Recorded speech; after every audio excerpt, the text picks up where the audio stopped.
ഹരി ഓം. അധ്യായം 3. ശ്രീകൃഷ്ണ ഭഗവാനിൽ പൂർണ്ണാവതാരങ്ങൾ ലയിക്കുന്നു. ഭഗവാന്റെ അവതാര തീരുമാനം. ബഹുലാശ്വനും നാരദനും തമ്മിലുള്ള സംഭാഷണം തുടരുന്നു. ശ്രീ ബഹുലാശ്വൻ ചോദിച്ചു: അല്ലയോ നാരദ മഹർഷി, ഭഗവാൻ ശ്രീകൃഷ്ണന്റെ ദർശനം ലഭിച്ച ശേഷം ദേവന്മാർ എന്തു ചെയ്തു? ദയവായി എനിക്ക് പറഞ്ഞു തന്നാലും. ശ്രീ നാരദൻ പറഞ്ഞു: എല്ലാവരും കാണെ തന്നെ ഭഗവാൻ ഹരി ശ്രീകൃഷ്ണ ഭഗവാനിൽ ലയിച്ചു. അതീവ തേജസ്വിയായ നരസിംഹ ഭഗവാൻ അവിടെ ആവിർഭവിച്ച് ശ്രീകൃഷ്ണ ഭഗവാനിൽ ലയിച്ചു. പിന്നീട് ഭഗവാൻ മഹാവിഷ്ണു ലക്ഷ്മി ദേവി സമേതം അവിടെ പ്രത്യക്ഷപ്പെട്ട് ശ്രീകൃഷ്ണ ഭഗവാനിൽ വിലയം പ്രാപിച്ചു. അതിനുശേഷം ഭഗവാൻ ശ്രീരാമചന്ദ്രൻ സീതാദേവിയോടും സഹോദരങ്ങളായ ഭരതൻ, ലക്ഷ്മണൻ, ശത്രുഘ്നനോടും കൂടി അവിടെ പ്രത്യക്ഷപ്പെടുകയും അനേകം വാനരന്മാരോടൊപ്പം ശ്രീകൃഷ്ണനിൽ ലയിക്കുകയും ചെയ്തു. ശേഷം നരനാരായണന്മാർ അവിടെ വന്നു ചേർന്നു. എല്ലാവരും നോക്കി നിൽക്കെ അവരും ഉടൻ തന്നെ ശ്രീകൃഷ്ണ ഭഗവാനിൽ അലിഞ്ഞു ചേർന്നു. ഇതെല്ലാം കണ്ട ദേവന്മാർ ആശ്ചര്യചകിതരായി. അപ്പോൾ അവർക്കും ശ്രീകൃഷ്ണ ഭഗവാൻ പരിപൂർണതമനാണെന്ന് മനസ്സിലായി.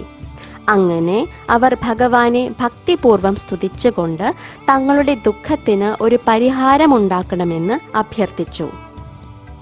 ഈ അഭ്യർത്ഥന കേട്ട ശേഷം ഭഗവാൻ കൃഷ്ണൻ അരുൾ ചെയ്തു: താൻ യദുകുലത്തിൽ അവതരിച്ച് ഭൂമിയുടെ ഭാരം നീക്കുമെന്നും അതോടൊപ്പം ദേവന്മാരും ദേവിമാരും തന്റെ നിർദ്ദേശാനുസരണം ഭൂമിയിൽ അവതരിക്കണമെന്നും പറഞ്ഞു.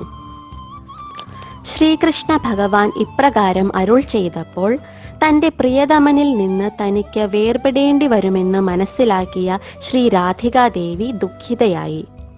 ശ്രീ രാധികാദേവി ഭഗവാനോട് പറഞ്ഞു: അല്ലയോ പ്രാണനാഥ, അങ്ങ് പോയി കഴിഞ്ഞാൽ എനിക്ക് ഇവിടെ തനിച്ച് ജീവിക്കാൻ സാധിക്കില്ല. എന്നെ ഉപേക്ഷിച്ചിട്ട് അങ്ങ് പോയാൽ എൻ്റെ ശരീരം കർപ്പൂരപ്പൊടി പോലെ ആകും. രാധയുടെ ഈ വാക്കുകൾ കേട്ട കൃഷ്ണ ഭഗവാൻ പറഞ്ഞു: ദുഃഖിക്കേണ്ട രാധേ, ഞാൻ ഭൂമിയിലേക്ക് പോകുമ്പോൾ രാധയെയും കൂടെ കൊണ്ടുപോകും. അവിടെ എല്ലാ ആഗ്രഹങ്ങളും സാധിക്കും. എന്നാൽ വൃന്ദാവനവും യമുനയും ഗോവർദ്ധന പർവ്വതവും ഇല്ലാത്ത സ്ഥലത്ത് തനിക്ക് മനസ്സുഖം ലഭിക്കില്ല എന്ന് രാധ പറഞ്ഞപ്പോൾ ശ്രീകൃഷ്ണ ഭഗവാൻ രാധാദേവിക്ക് വേണ്ടി സ്വധാമത്തിൽ നിന്നും 84 ദിവ്യകോശ സ്ഥലവും ഗോവർദ്ധന പർവ്വതവും യമുന നദിയും ഭൂമിയിലേക്ക് അയച്ചു.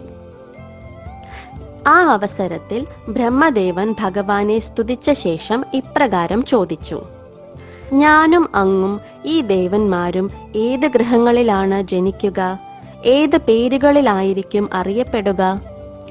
ശ്രീകൃഷ്ണൻ മറുപടി നൽകി: ഞാൻ വസുദേവന്റെയും ദേവകിയുടെയും പുത്രനായിട്ടാണ് അവതരിക്കുക.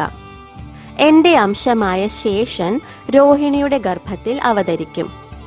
ലക്ഷ്മി ദേവി ഭീഷ്മക രാജാവിന്റെ പുത്രിയായി ജന്മമെടുത്ത് രുക്മിണി എന്ന് അറിയപ്പെടും. പാർവതി ജാമ്പവതിയായി ജനിക്കും.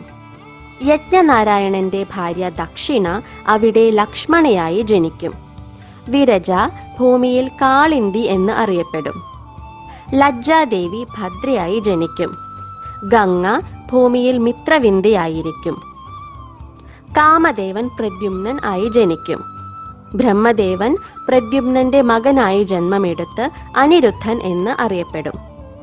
ദ്രോണൻ എന്ന വസു വൃന്ദാവനത്തിൽ നന്ദനായി ജന്മമെടുക്കും.